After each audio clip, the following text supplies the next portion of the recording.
Suppose ਕਰੋ ਆਹ black board, ਇਹ ਬਲੈਕ ਬੋਰਡ ਕਿਸੇ ਛੋਟੇ ਜਿਹੇ ਤੱਤ ਤੋਂ ਮਿਲ ਕੇ ਬਣਿਆ ਹੋਇਆ ਨਾ, ਉਹਨੂੰ ਜੋੜ ਕੇ ਅੱਗੇ ਬਣਿਆ ਨਾ ਬਲੈਕ ਬੋਰਡ। ਉਹ ਜਿਹੜਾ ਛੋਟੇ ਤੋਂ ਛੋਟਾ ਇਹਦਾ ਤੱਤ ਹੈ, ਕਣ ਹੈ, ਉਹਨੂੰ ਆਪਾਂ ਐਟਮ ਕਹਿੰਦੇ ਆ। ਇਹ ਬਹੁਤ ਸਾਰੇ ਐਟਮਸ ਤੋਂ ਮਿਲ ਕੇ ਬਣਿਆ ਹੋਇਆ। ਹੁਣ ਐਟਮ ਨੂੰ ਵੀ ਅੰਦਰ ਜ਼ੂਮ ਕਰਕੇ ਦੇਖਦੇ ਆ ਆਪਾਂ ਗਹਿਰਾਈ ਨਾਲ ਕਿ ਐਟਮ ਅੰਦਰੋਂ ਕਿਹੋ ਜਿਹਾ ਲੱਗਦਾ ਹੁੰਦਾ। ਚਲੋ ਦੇਖਦੇ ਆ। ਸਭ ਤੋਂ ਪਹਿਲਾਂ ਐਟਮ, ਮੰਨ ਲਓ ਐਟਮ ਇੱਕ ਘਰ, ਐਟਮ ਨੂੰ ਹੁਣ ਤੁਸੀਂ ਇੱਕ ਘਰ ਮੰਨ ਲਓ ਆਹ ਐਟਮ ਹਾਊਸ ਹੈ, ਠੀਕ ਹੈ। ਐਟਮ ਇੱਕ ਘਰ ਮੰਨ ਲਓ ਤੇ ਉਹਦੇ ਅੰਦਰ ਇੱਕ ਛੋਟਾ ਜਿਹਾ ਕਮਰਾ ਹੁੰਦਾ। ਐਟਮ ਦੇ ਵਿੱਚ ਛੋਟਾ ਜਿਹਾ ਕਮਰਾ, ਘਰ ਦੇ ਅੰਦਰ ਛੋਟਾ ਜਿਹਾ ਕਮਰਾ, ਉਸ ਕਮਰੇ ਨੂੰ ਆਪਾਂ ਨਿਊਕਲੀਅਸ ਕਹਿੰਦੇ ਆ, ਠੀਕ ਹੈ। ਉਸ ਕਮਰੇ ਨੂੰ ਨਿਊਕਲੀਅਸ ਕਹਿੰਦੇ ਆ। ਐਟਮ ਮੰਨੋ ਘਰ, ਨਿਊਕਲੀਅਸ ਮੰਨੋ ਛੋਟਾ ਕਮਰਾ।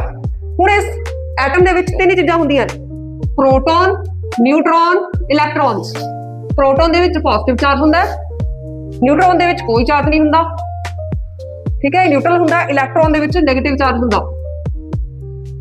ਐਟਮ ਦੇ ਵਿੱਚ ਤਿੰਨ ਚੀਜ਼ਾਂ ਹੁੰਦੀਆਂ।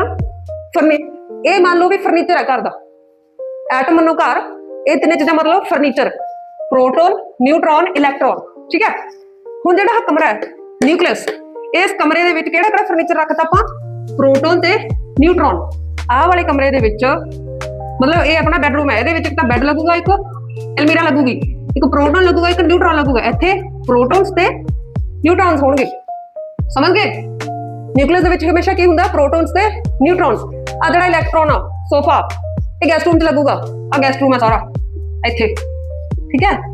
ਜਿਹੜੇ ਇਲੈਕਟ੍ਰੋਨ ਹੁੰਦੇ ਆ ਨੈਗੇਟਿਵ ਚਾਰਜ ਹੁੰਦੇ ਆ, ਨੈਗੇਟਿਵ ਚਾਰਜ ਇੱਥੇ ਘੁੰਮਦੇ ਰਹਿੰਦੇ ਆ ਬਾਹਰ, ਠੀਕ ਹੈ ਜੀ, ਠੀਕ ਹੈ। ਇਹਨੂੰ ਆਪਾਂ ਇਹ ਸਾਰਾ ਐਟਮ ਹੁੰਦਾ।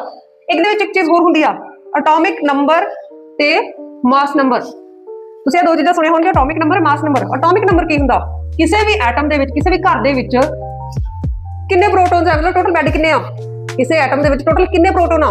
ਮੰਨ ਲਓ 5 ਪ੍ਰੋਟੋਨ ਹੈ ਤਾਂ ਮੈਂ ਇਹਨੂੰ ਕਹੂੰਗੀ ਇਹਦਾ ਐਟੋਮਿਕ ਨੰਬਰ 5 ਹੈ। ਜੇ 6 ਪ੍ਰੋਟੋਨ ਹੈ ਤਾਂ ਮੈਂ ਕਹੂੰਗੀ ਇਹਦਾ ਐਟੋਮਿਕ ਨੰਬਰ 6 ਆ। 10 ਪ੍ਰੋਟੋਨ ਹੈ ਤਾਂ ਮੈਂ ਕਹੂੰਗੀ ਇਹਦਾ ਐਟੋਮਿਕ ਨੰਬਰ 10 ਹੈ। ਕਲੀਅਰ।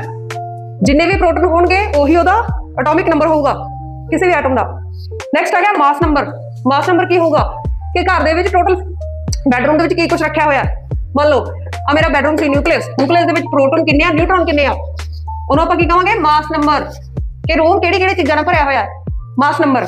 ਮਾਸ ਨੰਬਰ ਕੀ ਹੁੰਦਾ ਹੈ, ਨਿਊਕਲੀਅਸ ਦੇ ਵਿੱਚ ਕਿੰਨੇ ਪ੍ਰੋਟੋਨ ਹੈ, ਕਿੰਨੇ ਨਿਊਟਰੋਨ ਆ, ਪ੍ਰੋਟੋਨ ਪਲੱਸ ਨਿਊਟਰੋਨ, ਇਹਨੂੰ ਕਹਿੰਦੇ ਦਾ ਮਾਸ ਨੰਬਰ। ਮੰਨ ਲਓ ਕਾਰਬਨ ਹੈ, ਕਾਰਬਨ ਦਾ ਕਿੰਨਾ ਐਟੋਮਿਕ ਨੰਬਰ 6।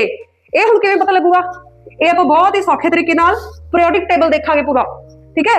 ਪੀਰੀਓਡਿਕ ਟੇਬਲ ਤੋਂ ਆਪਾਂ ਨੂੰ ਪਤਾ ਯਾਦ ਕਰਾਂਗੇ ਆਪਾਂ ਕਿ ਕਿਹੜੇ ਐਲੀਮੈਂਟ ਦੇ ਵਿੱਚ, ਕਿਹੜੇ ਐਟਮ ਦੇ ਵਿੱਚ ਕਿੰਨੇ ਪ੍ਰੋਟੋਨ ਹੈ, ਕਿੰਨੇ ਨਿਊਟਰੋਨ ਆ, ਕਿੰਨੇ ਇਲੈਕਟ੍ਰੋਨ ਆ।